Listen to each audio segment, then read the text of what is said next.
حمدا لمن هداني لسنة العدنان محمد المختار وسيد الأطهار فهذه أرجوزة لطيفة وجيزة.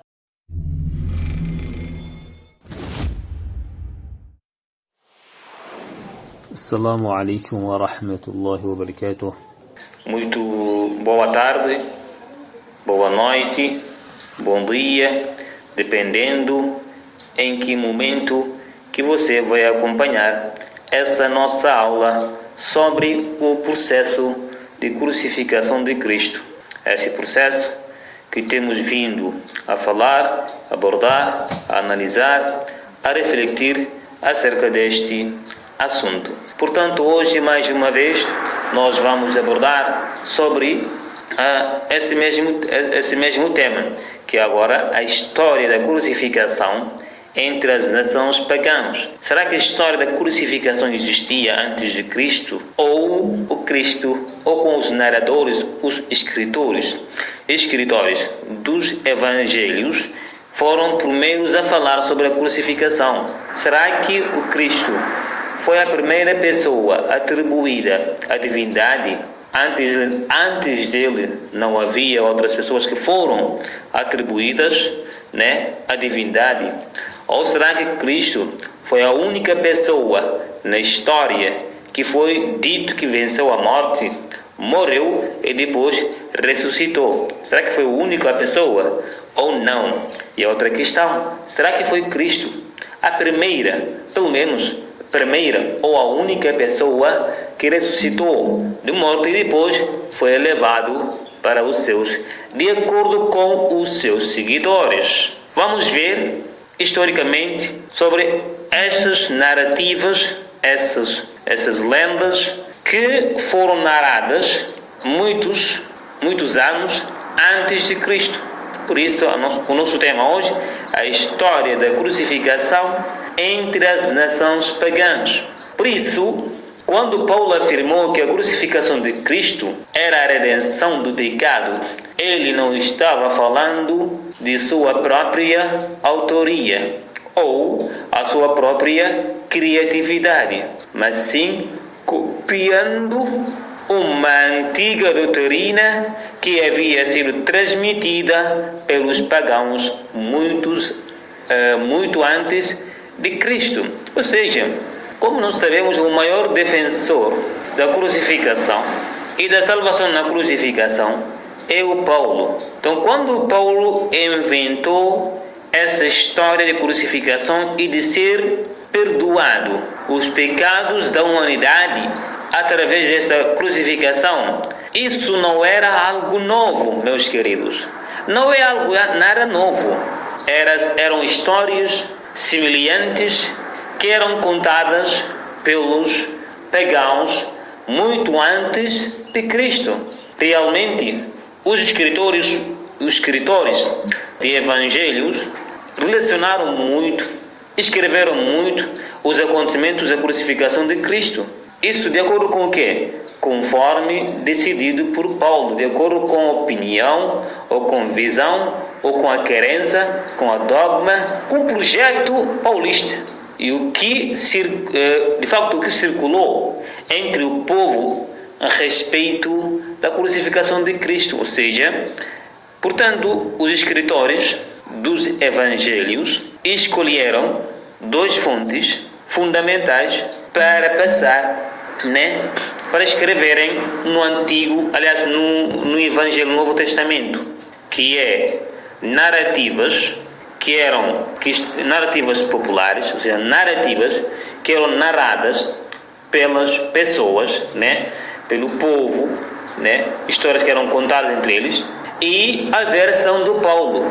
E sabemos, no que diz respeito aos contadores de narrativas, geralmente a pessoa acrescenta algo e retira algo.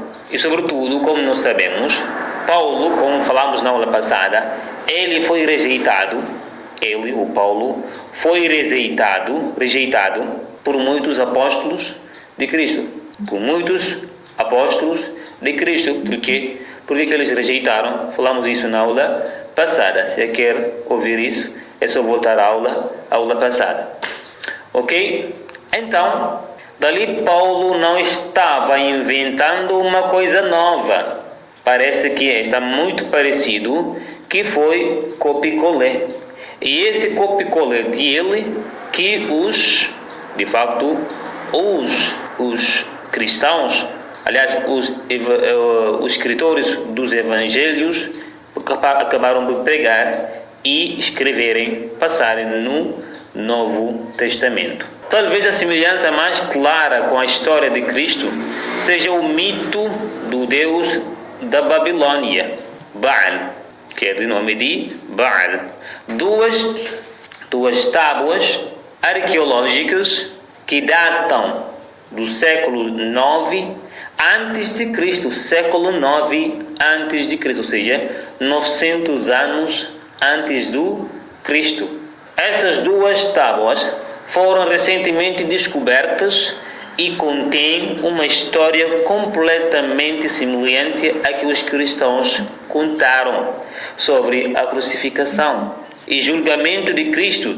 Arthur Findlay, em seu livro The Unfolding Universe, fez a comparação entre o que foi dito sobre Baal antes do cristianismo e o que foi dito sobre Cristo no cristianismo, depois do cristianismo também, né? A tabela a seguir explica isso. Vamos lá ver o julgamento de Jesus. O julgamento de Jesus foi feito, Jesus foi prisioneiro, foi prisionado. E Baal, uma história também que foi escrita e contada 900 anos antes de Cristo, foi feito prisioneiro. Semelhanças. Jesus também, alayhi salam, foi julgado. Baal foi julgado publicamente, como também Jesus foi julgado publicamente. Jesus foi agredido após o julgamento, claro, com o processo de suposta crucificação. 3. Baal foi ferido após o julgamento. Jesus foi levado para ser crucificado no monte ou na montanha. Essa é a quarta parte, semelhança. O Baal foi levado para cumprir a sentença na montanha. 5. Jesus estava com um assassino, ou seja, foi condenado juntamente com um bandido, ou, vamos dizer, com um ladrão, que foi condenado à morte.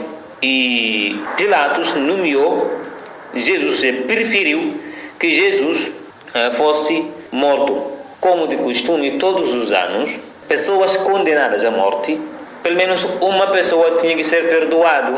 E Jesus, em vez de ser perdoado, o povo pediu, que ele fosse o condenado e não o ladrão.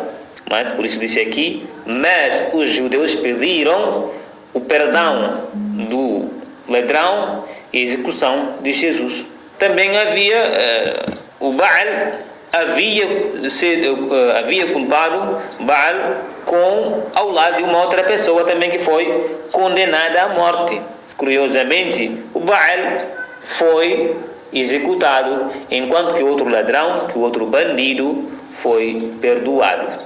Ok? Porque era no hábito, na cultura, desse povo, por ano era perdoado uma pessoa, que cometesse um crime que leva à condenação à morte, que leva à pena de morte. Então, tinha que ser perdoado uma pessoa. Essas duas pessoas, em vez de Baal ser perdoado, mas sim um outro bandido foi perdoado, e não o Baal.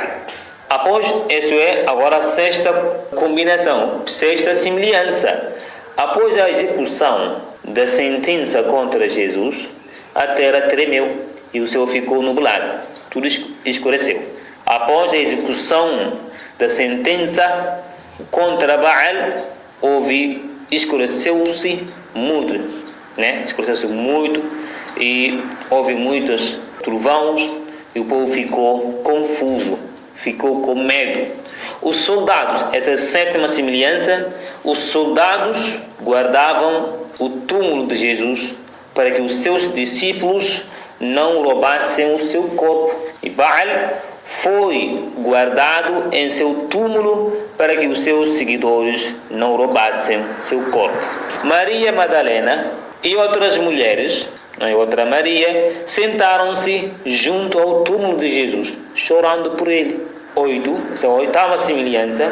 As mães sentaram-se ao redor do túmulo de Baal, chorando. Viu? Essa é a oitava semelhança. Vamos para a nona semelhança. Nona semelhança existente.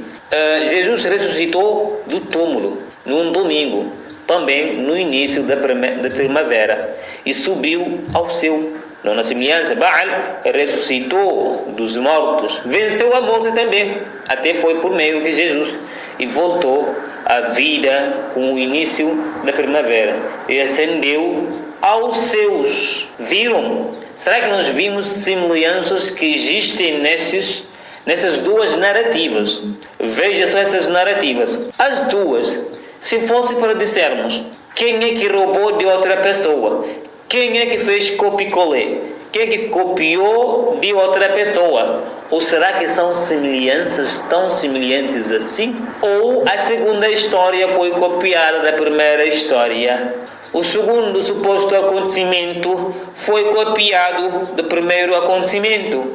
Como nós dissemos, esse Deus, dito Deus, entre aspas, que não é Deus, de Babilônia, esse foi o processo dele, que ele passou.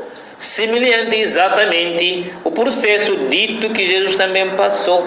Parece que esta lenda babilônica foi transmitida por prisioneiros judeus que retornaram da Babilônia. Como sabemos, antigamente, continua a ser ainda até agora, havia muitas guerras entre os povos.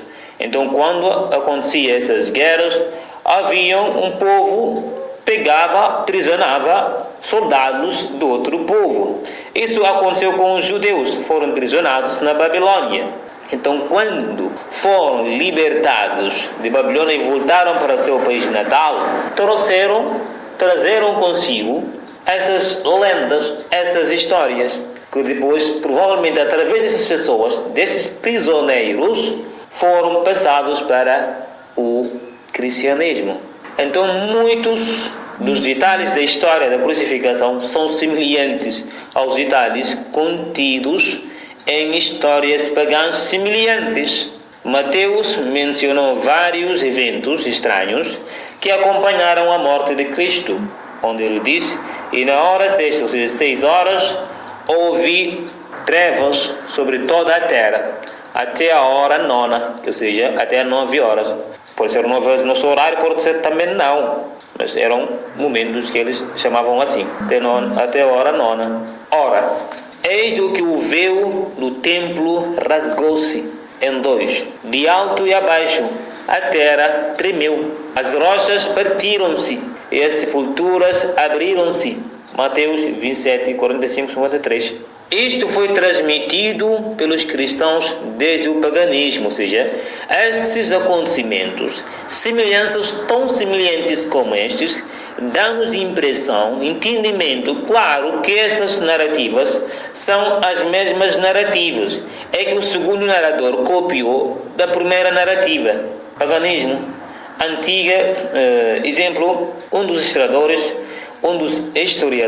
citou vários historiadores que concordaram unanimemente sobre a propagação destas coisas estranhas após a morte daqueles reis ou lendas a essas nações, lendas dos pagãos. Disto, vamos ver aqui, os indianos dizem: quando a Krishna, seu Salvador, morreu na cruz, muitas calamidades e vários sinais ocorreram no mundo, no universo. O círculo negro cercou a lua, o sol escureceu ao meio-dia, e o céu choveu fogo e cinzas. Os adoradores da Brazios dizem quando ele foi crucificado, Monte Cáucaso, as criaturas tremeram e a terra tremeu. A crença de que grandes eventos celestiais ocorrem quando uma grande pessoa morre ou nasce é conhecida pelos romanos e gregos. O historiador Ferrar também cita em seu livro A Vida de Cristo, e Gibbon cita em sua história que vários poetas e historiadores pagãos costumavam dizer quando o Salvador matou Escalapius, o sol escureceu e os pássaros se esconderam em seus ninhos, porque o curador das suas doenças e dores deixou este mundo. Viu? São histórias de pagãos datadas antes do nascimento de Cristo em si. O ditado de que o sol escureceu após a morte de um dos salvadores também foi dito na época da morte de Hércules Pio e Cotzi de Cotel e de Cipriano Jonas, o deus romano. Maravilhas sobre a morte de grandes pessoas é uma antiga lenda que circulou entre as nações e foi transmitida pelos autores dos evangelhos daqueles pagãos. Ou seja, estas histórias são narrações retiradas destes povos pagãos. Portanto, outros povos também costumavam oferecer sacrifícios aos seus deuses, principalmente quando ocorria o eclipse. E quando o eclipse desaparecia, eles acreditavam que era por causa do resgate de um de seus líderes que os salvou e tirou seu tormento. Portanto, Mateus teve o cuidado de dizer, né? E desde a hora sexta houve trevas, ou seja, ele enfatizou essa passagem dizendo: desde a hora sexta houve trevas sobre a terra até a hora nona. Mateus 27, 45, 3. 53, quer dizer. Uma das semelhanças entre o paganismo antigo e o cristianismo é a crença na ressurreição dos deuses dentre os mortos. Os evangelhos concordaram com a ressurreição de Jesus dentre os mortos, mas os indianos os precederam nisso, ou seja, os indianos tinham essa crença antes dos cristãos. Como disseram sobre a Krishna: eis que a Krishna está ascendendo para a sua terra natal nos seus. Viu? Da mesma forma, os adoradores do Buda dizem que após a sua morte, as pessoas dos céus e da terra choraram por ele, tanto que Mahavi, o grande deus deles, ficou triste e gritou: levanta-se, ó amante sagrado. Então, isto é, Buda, ressuscitou vivo, e tristezas foram substituídas por alegrias e alegrias. E o céu ficou agitado e gritou de alegria. O Deus que se pensava que ele morreu e estava desaparecido, agora ressuscitou. Viu? São crenças antigas. E os chineses acreditam em seu Deus, o Kyun, e os magos em Zoroastro. Os adoradores de escola Pius dizem no poema que conta sobre a sua vida: ó filho que é capaz de curar as nações nos próximos anos, quando aqueles que estão nos túmulos explodirem. E você da morada escura se levantará vitorioso e tornar-se um Deus. Viu? Tudo isso são crenças semelhantes aos crenças do cristianismo. Como nós sabemos, são crenças de facto que contrariam propriamente aquilo que o Antigo Testamento prega, contrariam a religião monoteísta de Deus, que ensina a unificação de Deus, que ensina a responsabilidade de cada um, que aborda a questão da querência, a relação entre o homem e o homem são duas coisas totalmente diferentes. Deus não é homem e o homem não é Deus, são duas coisas contraditórias. E duas coisas contraditórias não têm como conviverem no mesmo corpo. Portanto, Deus é eterno, né? Não foi criado, não pode depender de corpo que foi criado. Deus não necessita de ninguém e não pode estar em um corpo que necessita de todos. Ok? Portanto, vamos fechar aqui com o versículo do Alcorão Karim, do Corão Sagrado, que fala o seguinte. Vamos ver ali que o versículo fala: tal crença se espalhou em muitos paganismos pré-cristãos. Foi dito que Osíris, Horus, Baco, Hércules, Quds, Wildor e outros foram ressuscitados. Todos estes foram ditos por seus adoradores, seus seguidores, que adoram esses personagens, ok? Como tendo ressuscitados dos mortos e levados aos céus. Talvez o mais importante, o mais conhecido deles seja o Osíris, okay? A divindade egípcia próxima ao berço do cristianismo, ou seja, o tempo, a época que esse aqui é mencionado é muito próximo à época do cristianismo, ou seja, antes de Cristo, que a sua lenda se espalhou no século 3 antes de Cristo, século 3 antes do Cristo. O historiador Mahami diz: o foco de educação religiosa entre os pagãos no Egito nos séculos passados era a crença na ressurreição de Deus deles, ressurreição de Deus deles. Portanto, os cristãos infelizmente têm essas crenças que são muito semelhantes a crenças de paganismo, que não fazem parte de nenhuma crença monoteísta. Nenhuma crença monoteísta. Por isso Deus disse no Alcorão: o povo do livro, não vá a extremos em sua religião, que não seja a verdade, e não siga os desejos de um povo que se desviou. Antes viu, povo